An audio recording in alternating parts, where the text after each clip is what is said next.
பீகார் தேர்தல் முடிவுகள்ல அதுவும் குறிப்பா பிரசாந்த் கிஷோர் அவர்கிட்ட விஜய் பாடம் கற்கணும் அப்படின்னு தமிழிசை சவுந்தரராஜன் குறிப்பிட்டிருந்தார். பாத்தியாடா கிளவிக்கு கொழுப்ப தல ஊன்னு ஒரு வார்த்தை சொல்லுங்க, கிளவியை போட்டு தள்ளிடுறேன். எத்தனை ஒரு பஞ்சாயத்தடா முடிச்சு வச்சு பாரு, நமக்காக அம்பட்டு போலும் புள்ள குட்டியோட வெயில்ல காத்து கிடக்குறாங்களே. முதல் தேர்தல்ல ஒருத்தர் முதலமைச்சர் ஆவார் அப்படிங்கிறது சினிமால சாத்தியம், அது நடைமுறையில சாத்தியம் இல்ல. 100% வெற்றி நமக்கு. ஏங்க இப்ப தேவையில்லாம இந்த மாதிரிலாம் பத்தி பேசிக்கிட்டு இருக்கீங்க? இதெல்லாம் பத்தி பேசினா தானங்களே என்ன பத்தி பேசுவாங்க. உங்களை பத்தி நல்லா பேசிக்கிட்டு இருக்காங்க, கொஞ்சம் கேளுங்க அந்த பக்கம். விஜய் நீ ஒரு சினிமா தேவடியா?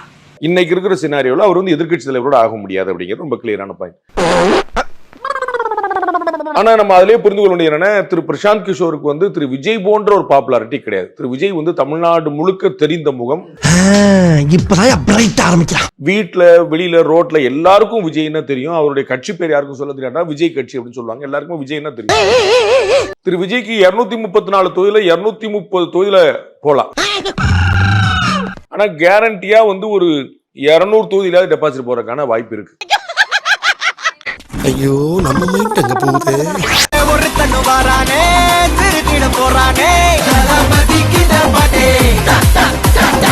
என்ன சொல்றான்? நம்ம எதிர்காலத்தை சொல்றோம். நீங்க டெபாசிட் அப்படிங்கிறது எவ்வளவு பார்க்கணும்னா, நம்ம 2.5 லட்சம் ஓட்டு ஒரு வாரத்தில் வாங்கணும்னா இவங்க எவ்வளவு வாங்குவாங்க? 20,000 ஓட்டு வாங்கலாம், 15,000 ஓட்டு வாங்கலாம். அதெல்லாம் நல்ல நம்பர். ஆனா டெபாசிட்டை வாங்கி கொடுக்குமா அப்படின்னு நம்ம பார்க்கணும். வாய்ப்பு இல்ல ராஜா, வாய்ப்பு கிடையாது. இவருக்கு முதலமைச்சர் ஆகணுங்கிற ஆசை தான் இருக்கு. எல்லாரும் இன்னைக்கு நடந்த பொதுக்குழு கூட்டத்தில் என்ன தீர்மானம் நிறைவேற்றிருக்காங்க? திரு விஜய் அவர்களே முதலமைச்சர். அது நடக்க போறது இல்ல. நீங்க கட்சிக்காரங்களை எந்த அளவுக்கு தான் நீங்க உற்சாகப்படுத்தினாலும் அதுல வரப்போறல.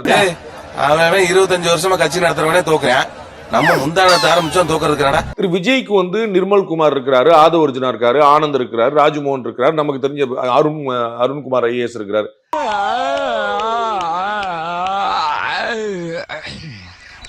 விளங்கும்டா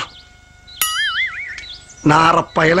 இவர்கள்லாம் எந்த தொகுதியில எவ்வளவு ஓட்டு வாங்கி தருவாங்க? எங்க வீட்ல 3 ஓட்டு, உங்க வீட்ல 4 ஓட்டு, இவங்க 3 ஓட்டு, 10 ஓட்டு கன்ஃபார்ம்டா. நிர்மல் குமார் தமிழ்நாட்டின் எந்த தொகுதியில 2 லட்சம் ஓட்டு வாங்கி தருவார்? முகரக்கட்டிய பார்த்தாலே மூட அவுட் ஆகுதுடா. ராஜ்மோகன் தமிழ்நாட்டின் எந்த மாவட்டத்துல 10 லட்சம் ஓட்டு செலக்ட் பண்ணி தருவார்? என்ன ரியாக்ஷன் பண்றானுங்கன்னே தெரிய மாட்டேங்குது.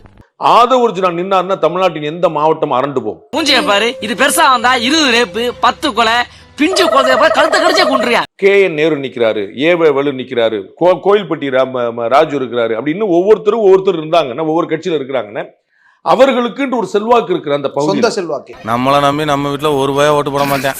இப்போதைக்கு நீ ஒரு ஓட்டு, நான் ஒரு ஓட்டு, மொத்தம் 2 ஓட்டு தான் நிச்சயம். உள்ளூர்ல இருக்கக்கூடிய நிர்வாகிகள் ஒரு செல்வாக்கு கொண்டு வரும். அவங்களுக்கு எது கம்மியா இருந்தாலும் பிரச்சனை. அதுக்கு விட்டுற மாட்டல, ஜெயிப்ப அப்பா சத்தியமா ஜெயிப்ப. திரு சீமானுக்கு நேரக்கூடிய இந்த சிக்கல் தான். திரு சீமான் அப்படிங்கிற ஒரு தனிநபர் பிரமாதமான விஷயம், பெரிய ஈர்ப்பு, பெரிய பேச்சு, பெரிய வீச்சு, எழுச்சி எல்லாம் இருக்கு. ஆனா உள்ளூர்ல யாருமே ஆள் கிடையாது. ஏய் பவரே, நானாவது காமெடியன் தெரிஞ்சு வாழ்ந்துட்டு இருக்கேன், ஆனா நீ காமெடியன் தெரியாம வாழ்ந்துட்டு இருக்க பாரு, அதான்டா பெரிய காமெடி. இளைஞர் பட்டாலும் அவங்களால புரட்டி போட முடியும்னு எல்லாம் சொல்லுவாங்கல்ல, எந்த ஒரு முடிவுகளையும். டிவிக்கே தானே உங்களுக்கு ஓட்டர் ஐடி இருக்குங்களா?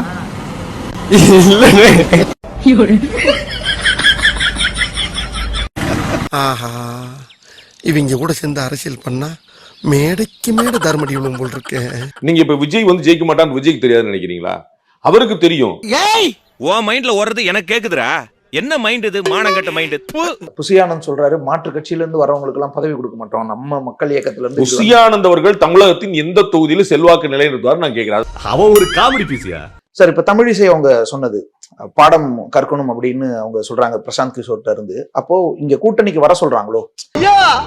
அதெல்லாம் இங்க வர வேணாமியா, நான் வர்றேன் சாமி. அங்க அவர் கூட்டணி போனாருன்னு அவருக்கு நல்லதுன்னு அவருக்கு தெரியும், போலன்னா அவருக்கு நட்டங்கிறது அவருக்கு தெரியும்.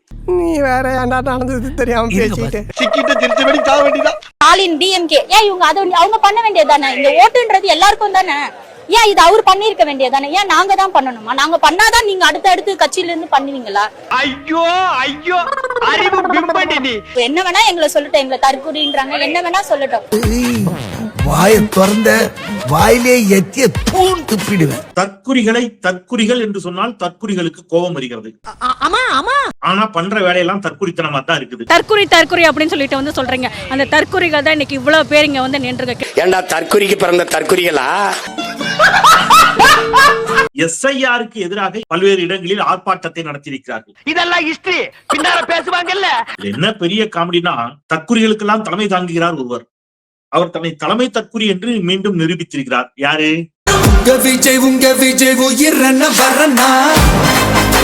ஒரு கடிதம் எழுதுகிறார்கள் தேர்தல் ஆணையத்திற்கு. மாநில தலைமை தேர்தல் ஆணையருக்கும் இந்திய தலைமை தேர்தல் ஆணையருக்கும் இங்க இருக்கக்கூடிய தலைமை தேர்தல் அதிகாரிகளுக்கும் அவர்களுக்கு எந்த வேறுபாடும் தெரியல. இந்தியாவின் எதிர்கால தூண்கள். எதுக்கு யாருக்கு லெட்டர் எழுதணும்னு தெரியல. இது எதுவுமே இல்லாம தான் அரசியல வந்து குதிச்சிருக்காங்க. புதுச்சிட்டு இப்ப நாங்க ஆட்சி வேற பிடிக்கணும்னு சொல்றாங்க. 2016ல நான் தான் சிஎம். சோம்புக்கு விக்க வச்சாமா நீ சிஎம் ஆயிடுவன்ற. அப்ப விஜய் எல்லாம் வச்சு நம்ம என்ன பண்றது? SIR பத்தி உள்ளபடியே தாவேக்காரன் எவனுக்காவது ஒருத்தனுக்காவது ஏதாவது ஒண்ணு தெரியுமா? SIRனா என்னன்னு எனக்கு தெரியாது. இவங்களுக்கு இது என்னன்னே தெரியாது. இவன் எவனு எல்லாம் வீட்டுல உட்காந்துருப்பான், இன்ஸ்டாகிராம்லயும் உட்காந்துட்டு இருப்பான். கடைசி எலெக்ஷன் அன்னைக்கு அட்டையை தூக்கிட்டு வருவான். அங்க ஓட்டு இருக்காதுன்னு சொன்னாங்கன்னா அதுக்கும் திமுக தான் காரணம். திமுக திட்டிக்கிட்டு இருக்க போறோம். அரளு சுத்தனமா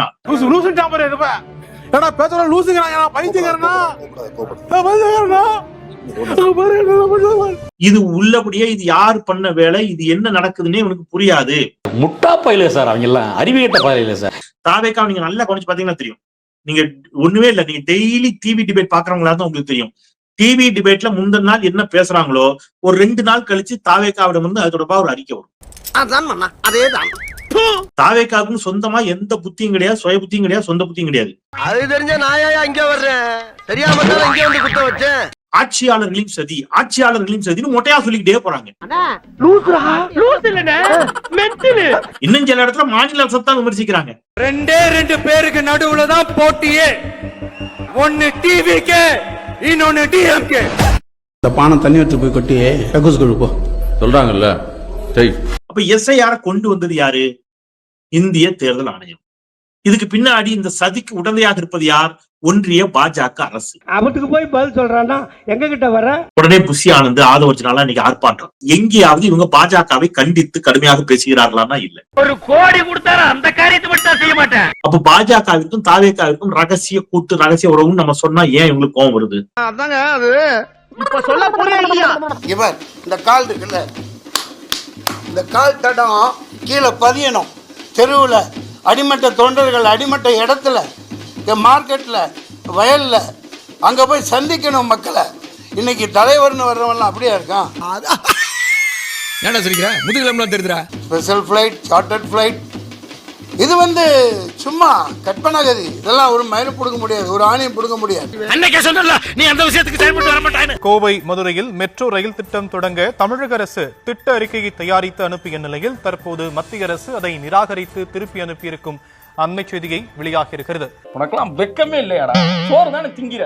எரிச்சல் வருது உனே. நான் கெட்ட வார்த்தையில திட்டி போயிடுவேன். அப்புறம் பெத்தம் கொதிக்குது உன்னை பார்க்க போயிரு. உங்க வீட்டுல இருக்கிறவங்களுக்கு நீங்க செஞ்சு கொடுங்க, பக்கத்து வீட்டுல இருக்கிறவங்களுக்கு செஞ்சு கொடுங்க, தெரிஞ்சவங்களுக்கு, தெரியாதவங்களுக்கு, பழகினவங்களுக்கு, பழகாதவங்களுக்கு எல்லாருக்குமே நீங்க தயவு செஞ்சு கொடுங்க.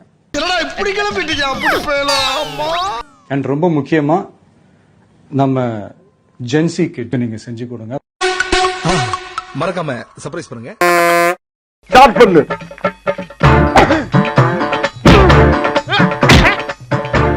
இங்கிட்டு வா. அப்படியா